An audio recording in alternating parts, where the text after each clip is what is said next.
तुला राशि के एकादश भाव में केतु देव पिछले कुछ समय से बैठे हैं, ये यहां देख लीजिए। लेकिन अभी अभी 29 मार्च जो आने वाला है से लेकर के 5 दिसंबर 2026 तक केतु अपने प्रचंड पराक्रम में होंगे। वास्तव में मैं तो इसे केतु का रौद्र रूप बोलता हूं।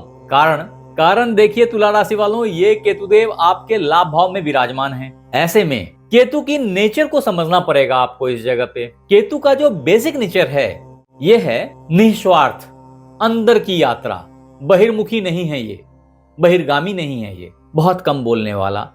ये सब किस चीज पे प्रभाव डालेगा? ये सब बता रहा है कि अभी आपके लाभ में, लाभ सिर्फ धन का नहीं होता, बहुत तरीके के लाभ होते हैं।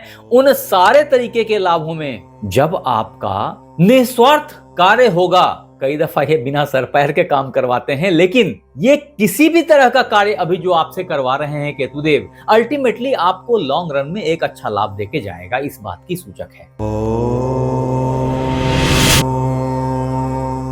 तो नमस्कार मित्रों, मैं आचार्य देवेश कुमार ठाकुर आपको आपके अपने चैनल एस्ट्रोलॉजी स्टार्ट में फिर से एक बार स्वागत करता हूं। तो आगे बढ़ते हैं दोस्त।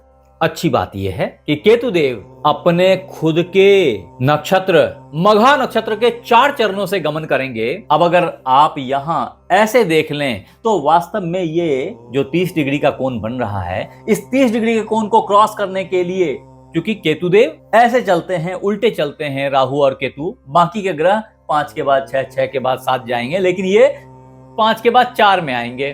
तो अभी जब यहाँ पे 4 चरण होंगे इनके ना, ऑलरेडी ये यहाँ मौजूद हैं।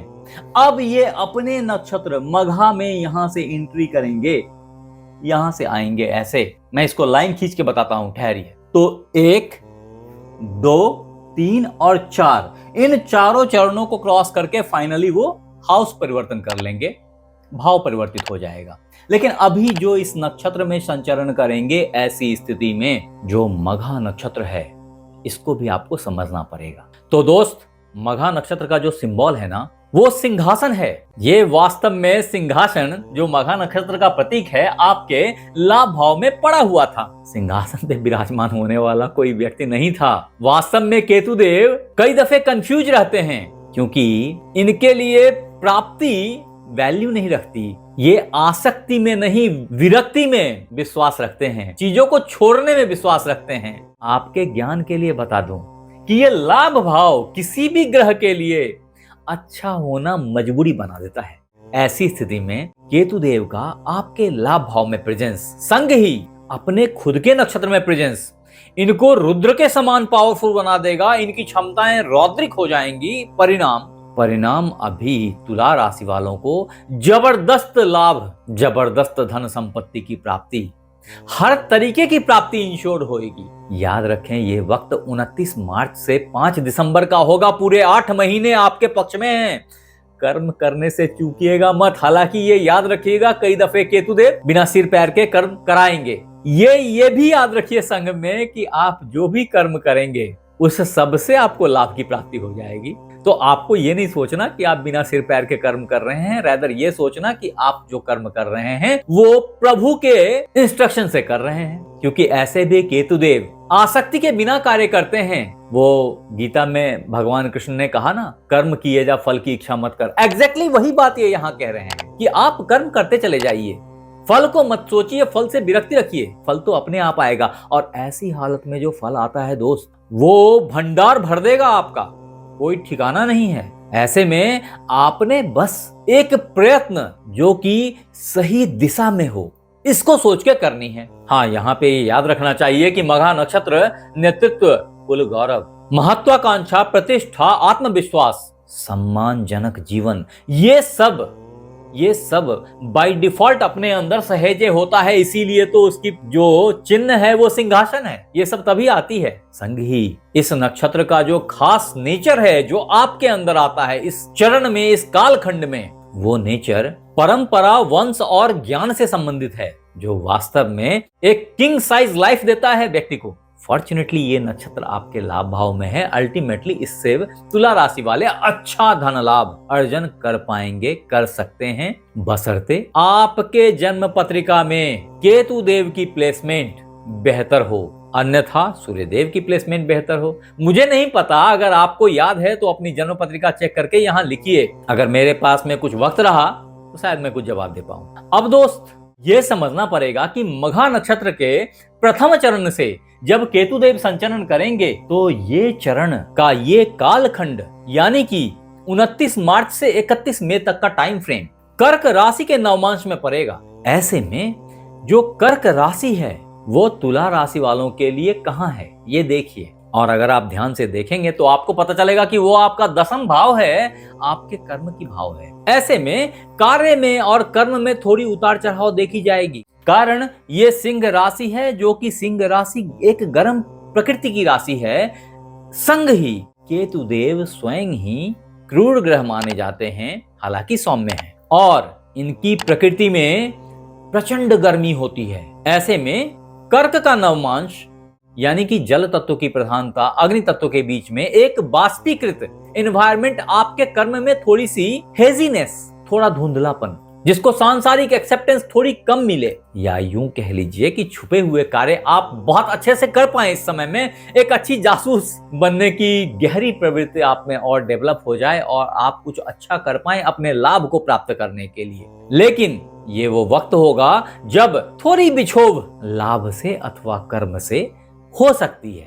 तभी 31 मई 2026 से 2 अगस्त 2026 तक का टाइम फ्रेम स्टार्ट हो जाएगा, जब केतुदेव इस चरण को छोड़ के तृतीय चरण के अंदर प्रवेश कर जाएंगे। और ऐसे में ये जो कालखंड है ये मिथुन राशि के नवमांश में लैंड करेगा। परिणाम आपका भाग्य पॉप करके खुलेगा, पिता से समर्थन प्राप्त होगी, आपके बॉस से आपको समर्थन प्राप्त होगी, शादी ब्याह के लिए अच्छा वक्त आ जाएगा। इस समय में अगर आप राधा कृष्ण के मंदिर गए, लक्ष्मी नारायण के मंदिर गए, विट्ठल देव के मंदिर गए, दत्तात्रेय के मंदिर गए, तो हालांकि आप इस सब में ज्यादा विश्वास नहीं रख सकते हैं, ऐसी संभावना है, लेकिन अगर आप इन कार्यों को करेंगे तो भगवान विष्णु का इंस्टेंट आशीर्वाद मिलेगा और आपके रुके हुए कार्य खटाखट संपन्नता को प्राप्त होंगे।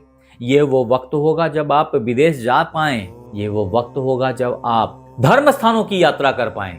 ये सब कुछ अवश्य संभावी हो जाएगी। लंबी हवाई यात्राएं भी इस समय में आपके लिए काफी लाभ लेके आएंगे। तभी व्यवसाय में, व्यापार में भी कुछ गुड न्यूज आपको प्राप्त हो जाएंगे। तदोपरांत 2 अगस्त से 3 अक्टूबर का टाइम स्टार्ट हो जाएगा, जो केतुदेव के मघा नक्षत्र में संचरण के द्वितीय चरण में प्रवेश करा देगा और केतुदेव यहाँ आ जाएंगे। ये याद रखिएगा कि ग्रेजुअली ये राशि परिवर्तन कर रहे हैं, जिसमें नक्षत्र परिवर्तन बाय डिफॉल्ट हो रही है। फॉर्चुनेटली ये खुद का नक्षत्र है, इसलिए प्रचंड प्रभावी हो जाते हैं केतुदेव इस वक्त। परिणाम ये कालखंड जो है ना, ये कालखंड वृषभ राशि के नवमांश में गिरेगा, जो आपके खुद के राशि और लग्न के लॉर्ड शुक्रदेव के अंतर्गत आते हैं। ऐसी स्थिति में आपके लिए बहुत अच्छा टाइम फ्रेम पैतृक संपत्ति को प्राप्त करने का है, ससुराली संपत्ति को प्राप्त करने का है।